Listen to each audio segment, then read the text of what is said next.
will eat all of it, if they ever get hold of it. Close.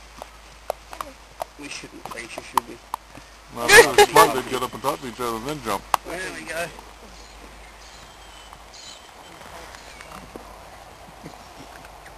It's a three-way tug of war. Quite a bit more up there.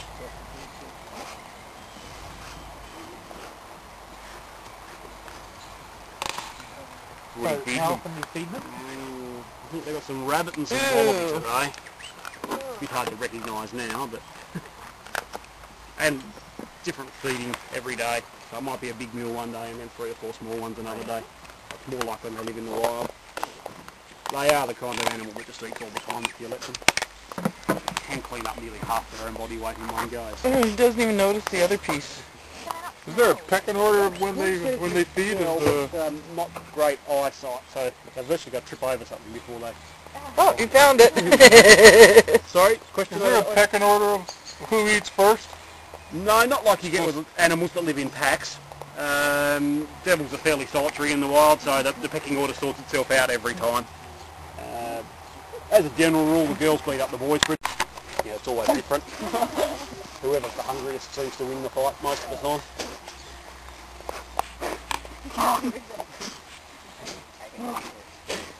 There's a male and 2 females in here, the male being the slightly larger one. So this one here in the front at the moment. They're all about 3 years old. Oh, he's going to find that piece The behind first 2 there. in number 4 up there are about 2.5 years old, so slightly younger than these. And then down in the new farmyard display. Also more off display, so we have just over 20 all up at the moment. Why are the tails on the ones in the first enclosure a bit mangy looking? They just lose a lot of hair on the tail as they get older, and also through fighting and grabbing each other around the tail. Yeah. So they're usually pretty heavily scarred on the tail and on the face. Most devils are. And is that how the chlamydia tends to infect them, because of the wounds on their face? Yeah, look, the chlamydia is the problem with the koalas, not with the devils. Devils, it's a facial tumour, so it's actually a cancer spread. Yeah. And it is transmitted by biting. It's basically a transplant of live cancer cells from one to the next by biting, which is very, very strange. There's no other cancer on earth that can do it, so it's a totally unique disease. But it's killed them, we think. And really, the research suggests 15 years they'll be extinct in the wild. It's that serious. So, huge amount of research being done, but still not a lot of answers at this stage. They're getting much funding? There is government funding going into it, but also private enterprise, so places like us, and also some other organisations are donating money as well. So there is funding going into it, but always more would be better, especially when you're talking about cancer research. It's not cheap or easy. So time's the biggest enemy, and I guess the more money goes into it now, the more chance of success. Because you couldn't catch them in the wild, get them early and try, Oh look, they have tried all kinds of things, surgery to remove tumours, radiation and chemotherapy, but they're hugely stressful on the wild animal. We usually kill them with a shock alone of having that treatment.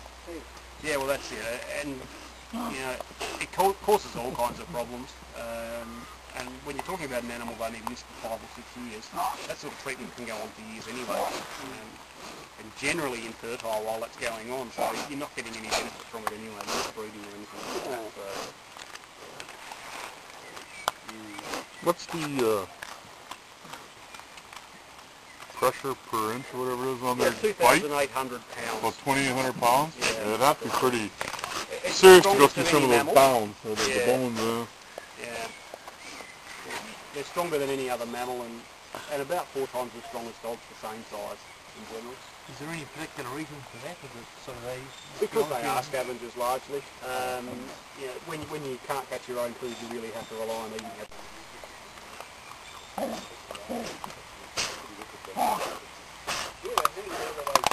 Pieces of bone and feet and fur and everything, as well as the bacteria from what we eat. Got a website that I'm on, and you live in Canada are having babies on their show, they talk about the same thing, the areas. Yeah. It's pretty cool, the blood counts around.